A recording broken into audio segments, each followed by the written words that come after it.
Un excellent moyen de démontrer que les ministres de l'Église conciliaire souillés par Vatican II sont des incapables est de se pencher sur leur enseignement. Le problème, avec ce genre d'incapables donc, est qu'ils conduisent par leur ignorance, sans parler de leur lâcheté, les âmes en enfer. Écoutons donc l'un de ces pseudo-prêtres étaler son ignorance. Monsieur l'abbé, on est sûr que Judas est en enfer? On ne peut pas avoir de certitude absolue, il y a de très forts indices qui nous poussent à le croire, mais l'Église engage parfois son autorité sur le fait que quelqu'un est au ciel, ça s'appelle une canonisation. Elle n'engage pas son autorité sur le fait que quelqu'un est en enfer. Il y a de fortes chances, puisqu'on présente très souvent les itinéraires de foi de Saint Pierre et de Judas comme étant assez similaires. Les deux ont commis une faute grave, ils ont renié le Christ, d'une manière ou d'une autre, sauf que Saint Pierre est revenu en pleurant au pied de Jésus, et que Judas est allé se suicider. Donc effectivement, ce qui se passe dans le cœur, dans l'âme de Judas, une seconde avant sa mort, personne ne peut le savoir à part Dieu lui-même. Donc on peut avoir de fortes présomptions, mais on ne peut pas avoir de certitude absolue que quelqu'un est en enfer. C'est pour ça que la miséricorde existe toujours et qu'il faut prier, y compris pour les gens de notre famille qui sont morts sans l'amitié du bon Dieu. On ne sait pas ce qui a bien pu se passer dans leur âme juste avant de mourir. Alors effectivement, il n'existe pas de canonisation inversée, si j'ose dire, qui affirmerait que tel ou tel individu serait damné. Mais cet argument ne vaudrait quelque chose que si ce moyen, les canonisations entre guillemets inversées, était le seul qui nous permettrait de savoir si quelqu'un est en enfer. Or, il est de foi que Judas est damné, car tel est l'enseignement du Concile de Trente. Au chapitre 5, sur l'Eucharistie, nous lisons « L'un des articles de la foi que l'esprit de l'homme éprouve le plus de peine et de difficulté à admettre, c'est celui qui enseigne que notre Seigneur Jésus-Christ, véritable Fils de Dieu, vrai Dieu lui-même et vrai homme tout ensemble, a souffert la mort pour nous. Or, cette mort est précisément représentée par le sacrement de son sang. C'est ce qui a fait sagement rappeler ici plus tôt que dans la consécration du pain, la passion du Sauveur par ses paroles, qui sera répandue pour la rémission des péchés. Le sang consacré séparément est bien plus propre et il a beaucoup plus de force pour mettre sous les yeux de tous la passion de notre Seigneur, sa mort et le genre de sa passion. Les mots « pour vous et pour plusieurs » que l'on ajoute sont empruntés les uns à saint Matthieu et les autres à saint Luc. Inspirés par l'Esprit de Dieu, la Sainte Église les a réunis. Ils servent à exprimer les fruits et les avantages de la passion. À ne considérer que la vertu du sang de Jésus-Christ, nous sommes obligés d'avouer qu'il a été répandu pour le salut de tous. Mais si nous examinons les fruits que les hommes en retirent, nous remarquerons aisément qu'ils ne sont point le partage de tous, mais seulement de plusieurs. Lorsque Jésus-Christ dit « pour vous », il comprenait par là, à l'exception de Judas, ceux qui étaient présents et avec lesquels il parlait, ou bien les élus du peuple juif, tels que les disciples. En ajoutant « pour plusieurs », il voulait désigner tout le reste des élus, soit d'entre les juifs, soit d'entre les gentils. Et c'est avec raison qu'il ne fut pas dit « pour tous », puisqu'alors il ne s'agissait que des fruits de la passion qui procurent le salut aux élus seulement. Cet extrait nous enseigne donc bien que Judas ne fait pas partie des élus. Je reprends la phrase. Lorsque Jésus-Christ dit « pour vous », c'est-à-dire ceux qui allaient être sauvés, il comprenait par là « à l'exception de Judas », ceux qui étaient présents, etc. Donc la chose est très claire. Monsieur l'abbé, on est sûr que Judas est en enfer?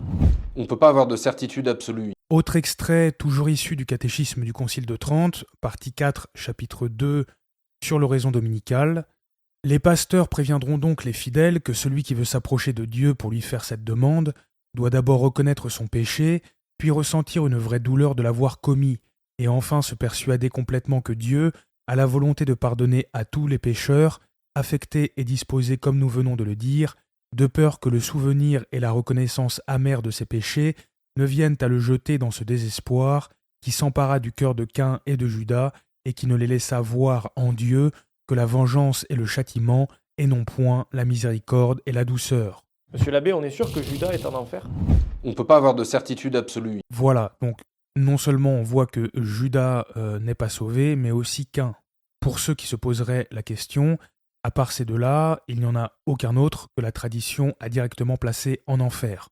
Ensuite, dans le chapitre 10, au sujet du sacrement de l'ordre, nous lisons « D'autres sont conduits au sacerdoce par la soif des honneurs et par l'ambition. Il en est enfin qui désirent d'y être initiés pour jouir d'abondantes richesses et ce qui le prouve, c'est que si vous ne leur offrez quelques bénéfices considérables, ils ne penseront pas même aux ordres sacrés. Ce sont ceux-là que le Sauveur appelle des mercenaires et dont Ézéchiel disait « Ils se paissent eux-mêmes et non leurs brebis ». Pasteurs dont la bassesse et l'avidité ne se bornent pas seulement à ternir l'éclat de la dignité sacerdotale au point d'en faire aux yeux des fidèles la plus méprisable et la plus abjecte des professions, mais ne leur laissent pas même tirer plus de leur propre sacerdoce que Judas des fonctions de son apostolat qui lui apporta sa perte éternelle. Monsieur l'abbé, on est sûr que Judas est en enfer? On ne peut pas avoir de certitude absolue. Donc, c'est un zéro pointé pour ce pseudo-prêtre, issu de l'Institut du Bon Pastis. Alors, on l'a déjà vu avec l'abbé Raffray, mais visiblement, il y a un très très gros problème de formation dans cet institut. Parce qu'entre nous, un prêtre qui arrive jusqu'au sacerdoce, prêtre encore une fois entre guillemets, qui arrive jusqu'au sacerdoce et qui n'a jamais lu le catéchisme du Concile de Trente, ce n'est pas normal. Et quelle honte d'enseigner ça à ses fidèles qui lui font confiance et qui le prennent pour quelqu'un qui sait de quoi il parle. D'ailleurs, c'est assez comique, puisque visiblement ça doit être un conciliaire, lui répond dans les commentaires, un certain Paul Richard, « Mauvaise réponse, padré, notre Seigneur Jésus-Christ dit qu'il aurait mieux valu pour lui qu'il ne soit jamais né. » En fait, là, il n'y a même pas besoin d'être théologien, suffit d'avoir du bon sens. Parce que peu importe que vous passiez, que vous ayez le purgatoire le plus douloureux et que vous y restiez pendant des milliers d'années, si à la fin vous allez au ciel pour l'éternité, et bien même quelques milliers d'années au purgatoire, ce n'est rien, c'est moins qu'un millième de seconde dans une vie humaine. Mais voilà, le problème de ces pseudo-prêtres, c'est que l'idéologie de la secte moderniste leur a siphonné la cervelle, tout le monde il est beau, tout le monde il est gentil, et à la fin vous en avez qui sont tellement devenus malades, mais réellement malades du cerveau, que lorsque vous osez lire le catéchisme du Concile de Trente, ils viennent vous expliquer que vous n'êtes pas charitable. Ces gens-là sont tellement malades qu'ils sont persuadés que lorsque nous affirmons que Judas est en enfer, en fait, ils croient que nous nous en réjouissons, que nous voudrions que ce soit le cas. Eh bien non, l'Église a tranché la question, on peut nier la réalité ne changera pas pour autant. Donc, morale de l'histoire, l'Institut du Bon Pastis, c'est poubelle. La chaîne Credo, c'est poubelle aussi, parce que celui qui lui pose la question n'y connaît rien. Et quand cette chaîne, parce que oui, c'est ça aussi qui est comique, ils ont fait une vidéo pour parler du cédévacantisme. Alors, mon père, le cédévacantisme, qu'est-ce que vous en pensez ?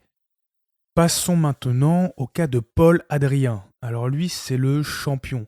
Je crois que le seul qui l'a dépassé, ça doit être le père Mathieu.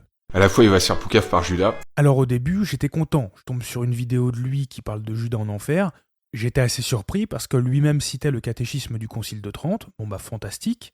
Donc je me suis dit tout va bien. Après les lointains successeurs de Saint-Pierre, les futurs papes, reprenant ses considérations sur la destinée éternelle de Judas, concluront dans le catéchisme du Concile de Trente: les prêtres doivent veiller à ne pas déshonorer la dignité du sacerdoce qu'ils exercent par une conduite méprisable et recueillir le fruit que recueillit Judas pour son apostolat, c'est-à-dire sa perte éternelle. Monsieur l'abbé, on est sûr que Judas est en enfer?